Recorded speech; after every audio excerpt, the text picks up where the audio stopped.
ابو لہب جو نبی صلی اللہ علیہ وآلہ وسلم کا چچا تھا، جب اس نے سنا کہ میرے ہاں بھتیجا پیدا ہوا ہے جب کہ میرا بھائی بھی دنیا پر نہیں ہے، تو اللہ تعالیٰ نے مجھے بھتیجا عطا کیا ہے،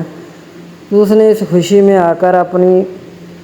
صوبیہ جو اس کی لونڈی تھی اسے آزاد کر دیا۔ انگلی سے اشارہ کیا کہ جا میں نے تجھے آزاد کر دیا۔ تو یہ جو اس نے آزاد کیا تھا اپنی لونڈی کو، یہ نبی صلی اللہ علیہ وسلم کی خوشی میں آزاد نہیں کیا تھا، بلکہ اس نے تو اپنے بھتیجے کی خوشی میں آزاد کیا تھا،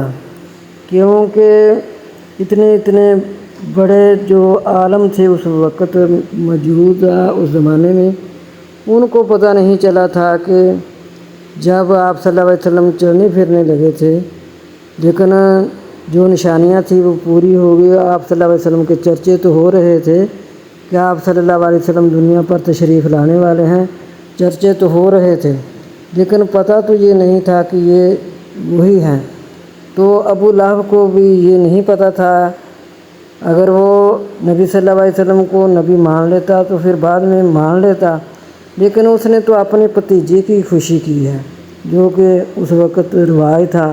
اس کے مطابق اس کو اتنی خوشی ہوئی کہ میرے جو فوت شدہ بھائی ہے اس کو اللہ تعالیٰ نے بیٹا عطا کیا ہے، تو میں اس کی خوشی میں اپنی لونڈی کو آزاد کر دیتا ہوں، اس لیے اس نے اپنی لونڈی کو آزاد کیا تھا۔ جی ہمارے چینل کو سبسکرائب کیجئے، لائک کیجئے، شیئر کیجئے۔ آپ کا شکریہ۔